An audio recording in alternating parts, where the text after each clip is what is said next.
তো এই যে আর যেগুলো আছে বাকিগুলো আমি এইভাবে করে বাজি দিলাম। তো দেখেন একদম সহজ।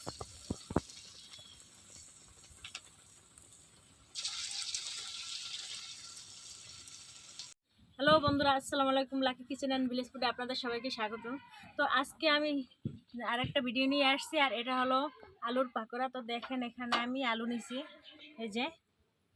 তো এই কাঁচা আলু দিয়ে আজকে আলুর পাকোড়া বানিয়ে দেখাবো। তো প্রথমে আমি আলুগুলো ছিলে নিই, এই দুইটা ছিলে নিছি। তো এগুলো সব ছিলে নেব, আগে ছিলে ধুয়ে পরিষ্কার করে নেব। দেখেন, তো দেখেন আমার আলুগুলো এই যে ছিলে নিছি আর ধুয়ে পরিষ্কার পানি দিয়ে ধুয়ে নিছি। এখন এটাকে ঘষে ঘষে গ্রেট করে নেব।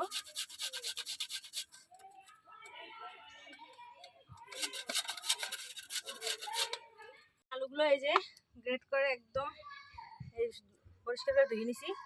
এখন চুলায় কড়াই বসিয়ে দেবো। আগেই আমি জাল ধরাই দিয়েছিলাম। তো চুলা অনেক ভিজা, অনেকদিন পর্যন্ত বৃষ্টি হয়েছে, জাল জ্বালতে একটু করার সমস্যা হয়। আর এখানে আমি পানি দিয়ে দেবো হালকা একটু সেদ্ধ করার জন্য।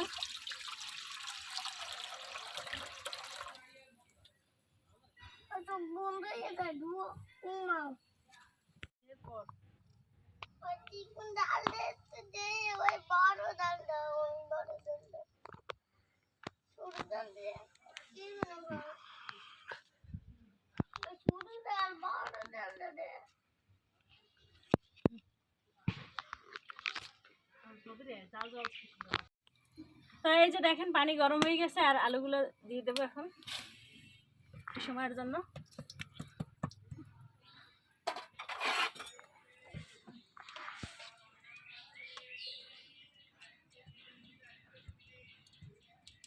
তো আমার চুলাগুলো অনেক ভিজা, যার জন্য একটু সমস্যা হইতে আছে। আমি 4-5 মিনিটের মতো সেদ্ধ করে নিছি এই যে আলুটা। এখন ডালিয়ে নেব, কারণ বেশি সেদ্ধ করা যাবে না, তাহলে অনেক নরম হয়ে যাবে। তো হালকা কাঁচা ভাবটা যাওয়ার জন্য অল্প একটু সেদ্ধ করে নিছি।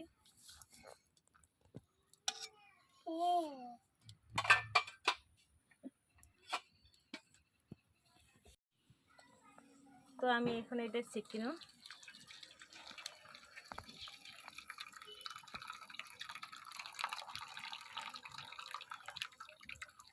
দেখেন আলুগুলো নিছি আমি, এই যে পানি কি ঝাড়াই নিছি।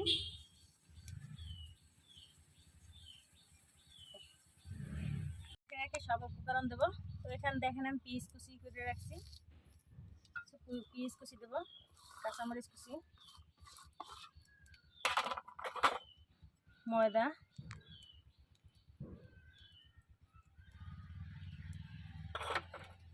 চালের গুঁড়া। চালের গুঁড়া ধরলে হইবে কি অনেকটা একটু শক্ত হইবে, বেশি মশমশা হইবে। এখানে আমি গোলমরিচ গুঁড়ি করে রাখছি, লবণ,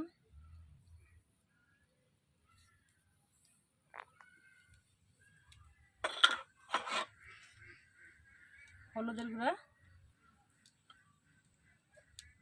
মরিচের গুঁড়া। আর এদিকে আমি কড়াই দিয়ে দিয়েছিলাম, তেল দিয়ে দেবো। ঘুরি সরে যাও, সর ওই পাশে সরো না, তেল ছেড়বে।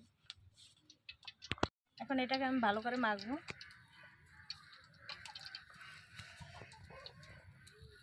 একটু গরম আছে এখনো, গরম হয়ে গেছে। আর এদিকে এই যে আলুগুলো মাখাও শেষ। তো এখন আমি এরকম শেপ করে নেব।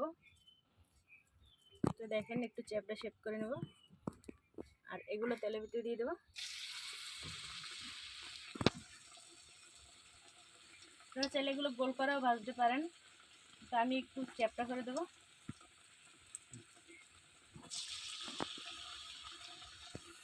তো দেখেন যে পাকোড়াগুলোর এক পাশ হয়েছে, তো আমি অন্য পাশ এভাবে উল্টেই উল্টেই দেবো।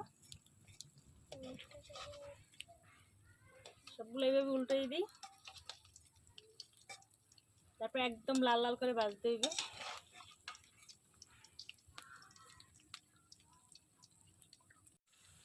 তো বন্ধুরা দেখেন আমার পাকোড়াগুলো হয়ে গেছে, এখন তুলে নেব। এই যে এভাবে করে আমি সবগুলো তুলে নিই। তো আমি একটা কাগজ নিছি, আমার বাসায় টিস্যু পেপার শেষ হয়ে গেছে।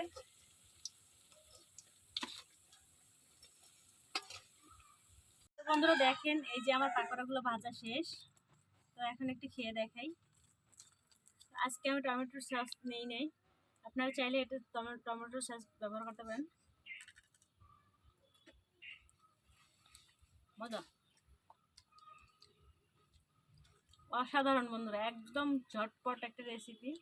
তো আপনারা চাইলে একটু ঝাল কম দিতে পারেন, আমি একটু ঝাল বেশি দিছি যেটা খেতে অনেক ভালো লাগে। তো ভিডিওটি ভালো লাগলে আমার চ্যানেলটি সাবস্ক্রাইব করে দেবেন আর পেজটি ফলো করে পাশে থাকবেন সবাই। আমার পেজটি lucky kitchen and village food, আর চ্যানেলটির নামও lucky kitchen and village food. তো সবাই ভালো থাকবেন, আর নতুন নতুন ভিডিও পেতে বেল আইকনটি ক্লিক করে পাশে থাকবেন। সবাই ভালো থাকবেন, আল্লাহ হাফেজ।